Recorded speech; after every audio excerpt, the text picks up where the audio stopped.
So the crosswords kind of stumbled along in the world in a couple other newspapers during the teens and early 20s. And then in 1924, there were two young graduates from Columbia Journalism School, Dick Simon and Max Schuster, were forming a publishing firm, looking around for ideas for books to publish. One of them had an aunt, Witsy, who was a big fan of the crosswords in the world, and suggested they do a book of crosswords. They looked around, saw there was no such thing, so they went to the editors of the World. They reached in their drawer and got 75 unpublished manuscripts, put them together in a book. It was published in April 1924. It was the world's first crossword book, and it was the first book ever published by Simon & Schuster. It became a bestseller. The first printing of 3,500 copies sold out immediately, and then another 3,500, and then 5,000, and 10,000, and 25,000. They put two new series into print quickly, and by the end of the year, Simon & Schuster's crossword books ranked number 1, 2, and 3 on the national nonfiction bestseller. The country just went crazy for this new thing called crossword. Most American newspapers started publishing a crossword in either 1924 or 25. There was, it was just some mania, you know, like for the Macarena or hula hoops or things like that. That was like, the crossword was just a huge thing. There was crossword jewelry, crossword dresses. The B&O Railroad installed unabridged dictionaries on their trains for the convenience of their passengers. There was a show on Broadway called Puzzles of 1925, in which the climactic scene was set in a crossword puzzle sanatorium. So most newspapers started publishing crosswords then. The last daily newspaper, metropolitan daily newspaper to publish a crossword was the New York Times. The Times actually wrote an editorial in 1924 decrying the popularity of crosswords, calling it a childish pastime. And then in 1924, the story is that the publisher of the Times was getting tired of buying the competing Herald Tribune to get their puzzle. And decided it was high time the Times had its own crossword. They had the good sense to invite Margaret Farrer, who was the co-editor of all the Simon & Schuster crossword books since 1924. They invited her to be the editor, and right from the start, she gave it intellectual substance and a quality that no other newspaper had. And so the Times has been the preeminent, has had the preeminent crossword for years. In the early days, the crosswords were just straightforward clues. You know, woody plant was tree, and a feline animal was a cat. And then when they became more sophisticated, they didn't do it through trickery or the playfulness, like in the examples I gave you. They did it through difficulty, obscurity. So they would ask for, some obsolete word from the 16th century, and that made the puzzle hard. I don't know if it made it interesting. My goal has been, first of all, to make the crossword something for everybody, for all ages. Also to have, make it more playful, more tricky. I like to twist your brain more than anyone else. Okay, that's what I was going to tell you about crosswords. We got some games coming up, but is there anything you'd like to know about crosswords, puzzles, me, anything else? What, have the Europeans picked it up? Have the Europeans picked it up? Yes, crosswords appear everywhere in the world. So the crossword craze was started, I told you, it was in 1924. The puzzles jumped the Atlantic immediately. In Britain, they started playing around with the form immediately. There's something about the British, they won't believe anything normal. They just put all over the And so they started putting anagrams and wordplay in their names and their clues. And over time, the British developed an entirely different kind of crossword, which we call a cryptic crossword. It's actually my favorite kind of puzzle, and there are some American examples of it. That involve wordplay, anagrams, homophones, and other things. Every country has its crosswords. Italy has interesting crosswords. The Italian language is great for crossword construction because they have fewer letters and it's a more regular spelling.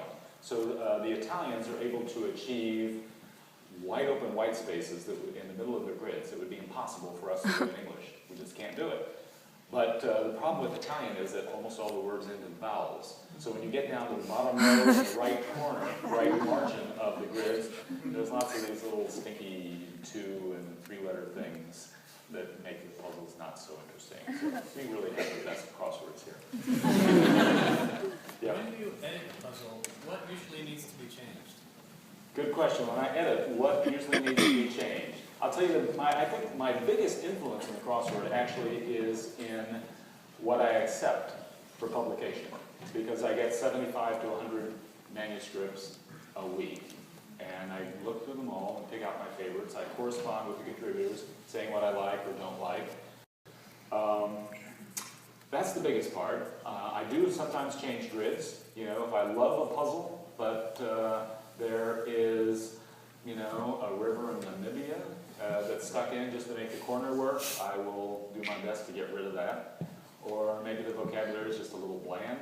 I don't know, whatever. I can change grids. The biggest part is the editing is in clues. On average, about half of the clues are mine. I don't know, Anna can tell you what percentage of her clues I change.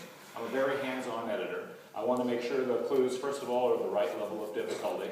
So if I've determined that you have a Monday puzzle, which should be the easiest of the week, then I'm going to try very hard to make the clues as easy as possible while still making them fresh and fun and lively. And conversely, on Friday and Saturday, I'm going to make them as hard and tricky as I can while still making sure they're fair. Yeah. And what percentage of clues of yours did I change? Almost all of the theme ones, which surprised me. Almost all the theme clues, yeah. Very good. Yeah?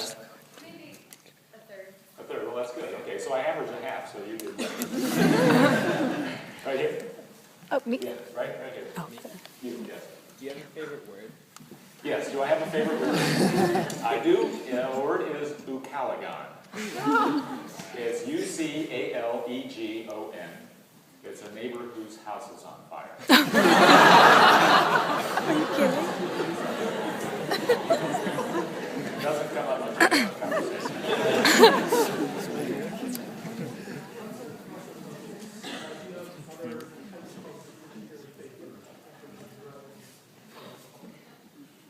So the question is, outside of crosswords, what kind of puzzles do I like? I like virtually any kind of puzzle to solve. I'm not good at three-dimensional things, so I can't do Rubik's Cube. Honestly, cannot do Rubik's Cube. But anything in 2 dimensions, I'm good at, especially with words. I love cryptic crosswords. I like Friday and Saturday level New York Times crosswords, although you really can't find very many of those elsewhere. I love Ken, which is in the New York Times every day and a few other places. I enjoy Sudoku. Now that I'm into Ken, I like that a little more. But and any kind of novel word puzzle, something that's new. I always like whatever's new. Over here, yeah, waving in the hand back. You. Are you a great Scrabble player? Am I a great Scrabble player? I'm okay, I'd say. Probably people think I'm better than I am. Problem is I haven't memorized, one thing, I haven't memorized the 2 other words. And you really have to know which ones are legit and which ones are not. I think I can solve a jumble, a daily jumble in the newspaper faster than almost anyone else. I'd say I average maybe 6 seconds. Oh my good Lord.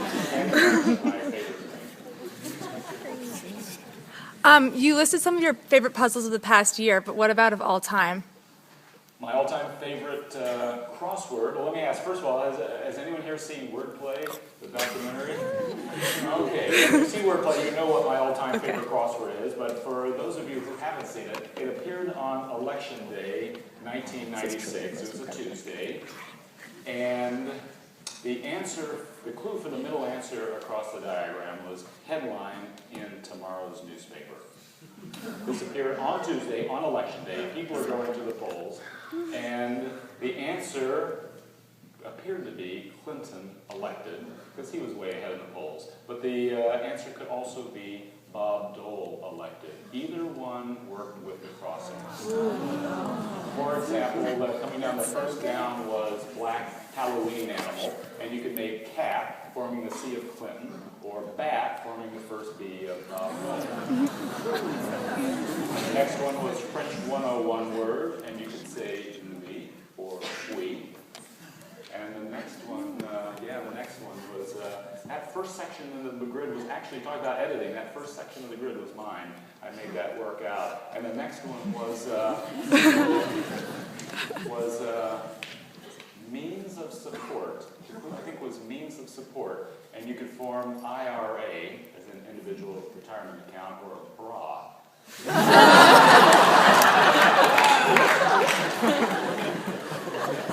And you can try to write a clue that works for both IRA and bras. If you're making a puzzle, first of all, think of your theme and make it, we discussed that.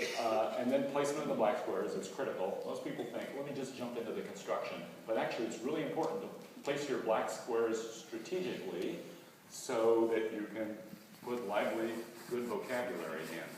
And for our class, I'm afraid we were starting to stretch some things, that were not so good.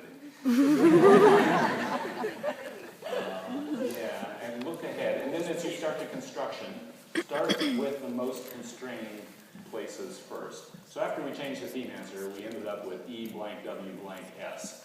And there is the actor, Harry Elwes. So that was the one answer. We put that in first. Don't do the rest of the puzzle and then hope that Elwes will fit in at the end. Start there because you're really constrained and build out from there. And the clues come to last. Why did you get a law degree? Why did I get a law degree? Okay, well, because I didn't think a career in puzzles was possible. I thought it would mean a life of poverty. I thought I'd be in an attic somewhere, sitting on my desk making my little puzzle for $10 somewhere. And before I went to, so I graduated from Indiana University. Before I went to law school that summer, that fall, I wrote all the major crossword magazine companies asking for a summer job. And there was one company in Connecticut that gave me a summer internship. Had a blast, went back there for each of the next summers while I was in law school.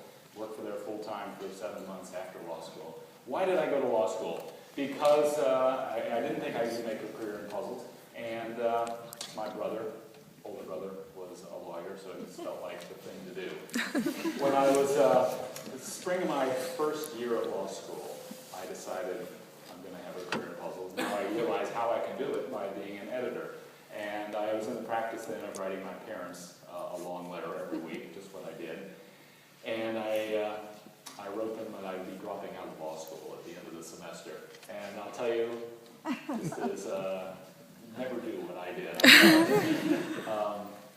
Rather than putting it at the start of the letter, I thought if I sort of buried it in the letter, that they wouldn't notice. I don't know. And so sort of by the way, since I was 2/3 of the way through the letter. And so there was a longer pause than usual before I got a reply from my mother. And she wrote back, went right to the point, about this idea that you have. And she explained all the reasons why I shouldn't drop out of law school. And she convinced me. So I went ahead and did get my degree. Never practiced law, never took the bar exam, went right into puzzles.